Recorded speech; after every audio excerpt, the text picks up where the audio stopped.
अस्सलामुअलैकुम। आप देख रहे हैं UAE उर्दू न्यूज़ और मैं हूं सत्तार लगारी।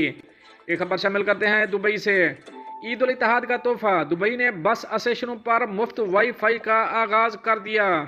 अब इस खबर की तफसील आपसे शेयर करेंगे। 1 दिसंबर से मुत्तहिदा अरब अमारात के क़याम की 53वीं सालगिरह के मौका पर रिहायशियों और ज़ायरीन दुबई के कुछ बड़े बस स्टेशनों पर मुफ्त वाईफाई इस्तेमाल कर सकेंगे। दुबई की रोड्स एंड ट्रांसपोर्ट अथॉरिटी ने बस स्टेशनों में मुफ्त वाईफाई की पेशकश करने वाला एक प्रोजेक्ट शुरू किया है।